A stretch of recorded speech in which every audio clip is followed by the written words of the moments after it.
Nosferatu, A Symphony of Horror by Friedrich Murnau is a German silent film classic from 1922.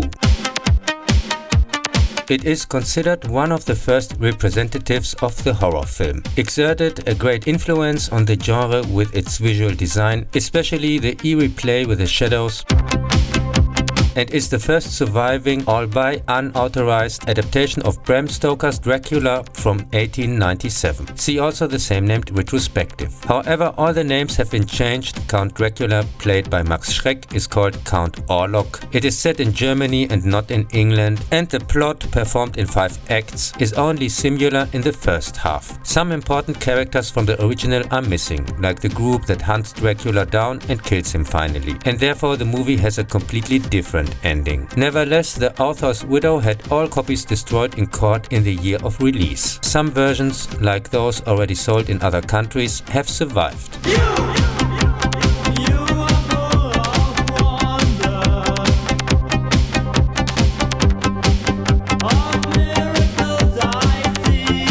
In 1838, the estate agent secretary Hutter from Wisborg is commissioned to negotiate the purchase of a house with Count Orlok in distant Transylvania. His wife Ellen suspects nothing good, but cannot hold him back. It is only during the night that Hutter meets the strange lord of the castle, and he signs the contract, but behaves extremely conspicuously at the sight of a picture of Ellen.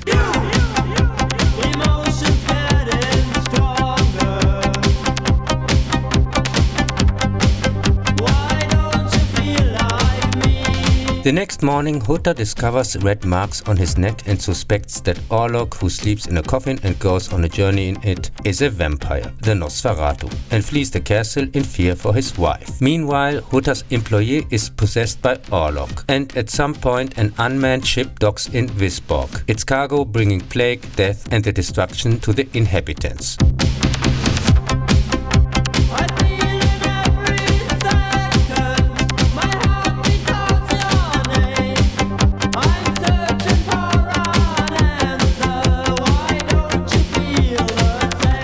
Ellen recognizes this challenge, and in order to stop the ominous fate, she sacrifices herself to the vampire, which seems to forget the time and goes up in smoke at the first rays of the new morning sun.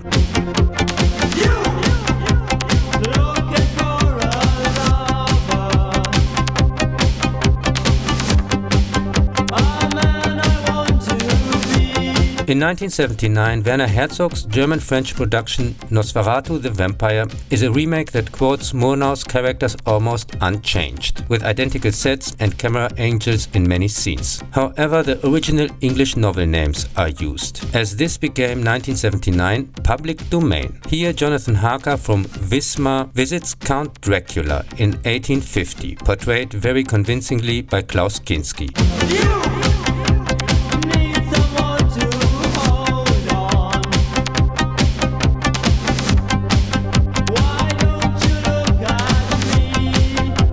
Harker's fiancée, Mina, in the novel is confusingly called Lucy, in the novel Mina's friend, and one of Dracula's early victims in London, in the movie with reversed roles. Another major difference is the extended pessimistic ending. Dracula only collapses here when the first ray of sunlight hits him and is finally killed with a wooden stake through the heart by Van Helsing.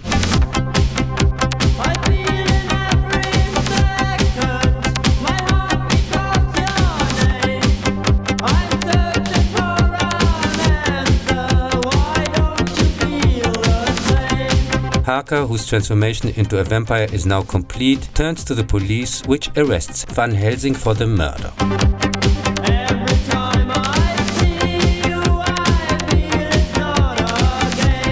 The extremely interesting take, which also exists alongside the German version in an English one, for which the scenes were specially shot, rightly received mostly positive feedback and was a commercial success.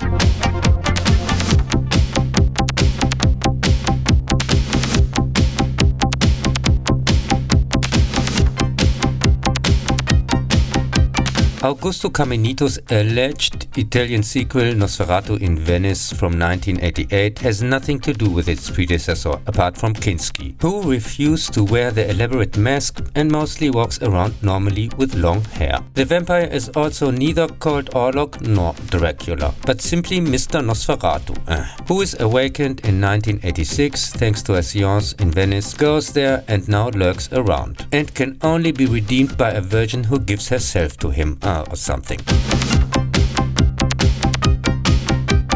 In Nosferatu, Kinski's Boogaloo, also known as Vampire in Venice and Prince of the Night, Van Helsing replacement Christopher Plummer plays the Explanator 5000, who tries his best to remain serious during the outrageous nonsense and constantly drops the most hair-raising explanations and alleged vampire rules. But in the end, like Donald Pleasance and the viewer, just looks resigned and has no idea what is going on. The confused, unbelievably boring flop was probably not only a disaster at the box office, but also during filming, in which the director gave up after 6 weeks of chaotic Kinski shooting and packed his bags, much like Christopher Plummer's character in the so-called movie. According to the director, only with about 3/4 of the planned scenes in the can, fudged them together as best as he could and threw them on the market.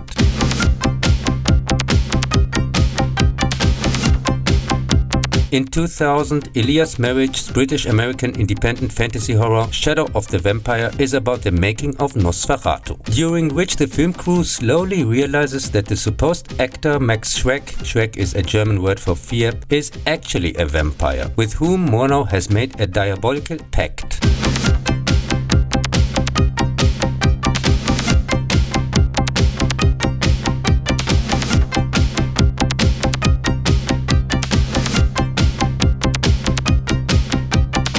The relatively unknown, absolutely worth seeing, excellently cast film gem, outstanding William Dafoe as vampire, won several awards and made, with an $8 million budget, only 11 million worldwide back. A real insider tip.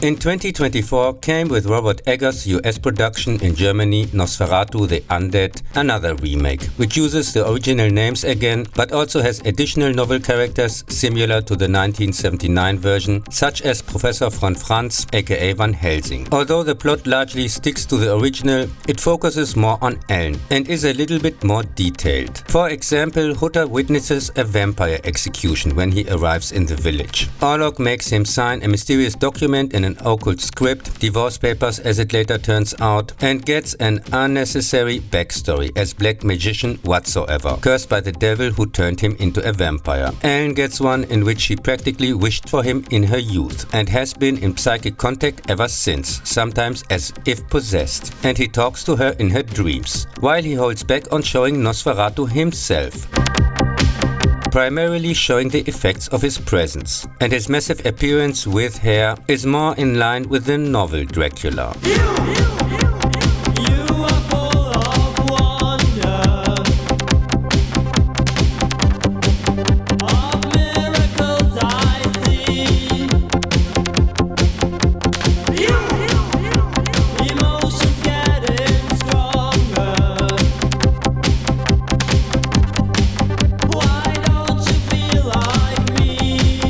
The visually impressive, passable cast gothic horror is considerably more brutal than its predecessors and has some sex scenes, such as in the final where Ellen distracts Orlok with it until sunrise. Rightly received mostly positive reviews, not from me, I clearly prefer the original and Bram Stoker's Dracula, and made with a $50 million budget in its second weekend just in the US over 70 million back.